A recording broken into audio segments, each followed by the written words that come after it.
গণতন্ত্র হলো কুফরি ব্যবস্থা, শিরকি ব্যবস্থা।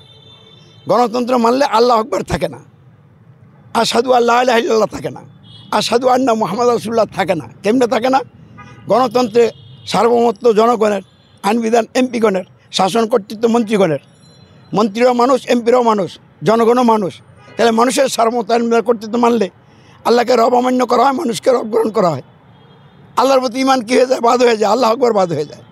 তার গণতন্ত্রের যে সংবিধান, যে সংবিধান দ্বারা রাষ্ট্র চলছে, কর্মক্ষেত্রে এই সংবিধানের আইন পালন করলে আল্লাহর আবাদত হয় না, আবাদত হয় কার? মানুষের। তাহলে দাসত্ব আনুগত্য উপাসনা আল্লাহর পরিবর্তে মানুষ হওয়ার কারণে আল্লাহ ইলাহাবাদ হয়ে যায়, মানুষ ইলাহ হয়ে যায়। ওই আশহাদু আল্লাহ ইলাহা ইল্লাল্লাহ থাকে না। আর মানুষের তৈরি আইন দিয়ে যারা নেতা সরকার, এরা যেহেতু কোরআন বিরোধী সংবিধান দেওয়া নেতা, এদের আনুগত্য করলে আবু জাহেলের আনুগত্য করা হয়, রসুলের আনুগত্য কী হয়ে যায়? বাদ হয়ে যায়। আশহাদু আন্না মুহাম্মাদুর রাসূলুল্লাহ বাদ হয়ে যায়।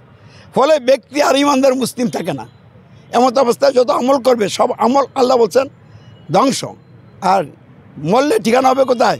জাহান্নাম। তাই জাহান্নাম থেকে বাঁচার জন্য, জান্নাতে যাওয়ার জন্য আমরা দলমত নির্বিশেষে সকলকে ভালোবেসে সকলের ধারে ধারে যাইয়া নিজেদের সমর্থ কুরবানি করে দাওয়াত দিয়ে যাচ্ছি। এখন কেউ না বুঝছে যদি আমাদেরকে গালি দেয়, বাধা দেয়, আমরা সবর ক্ষমা নীতিতে আসি, কারো প্রতি রাগ করি না। এই নীতিতে আমরা চলছি। আপনাদের সকলকে আমরা এই কাজে, ভালো কাজে সাথে পাইতে চাই। আল্লাহ সকলকে এই কাজে মিলেমিশে কাজ করার তৌফিক দান করুক বলেন আমিন।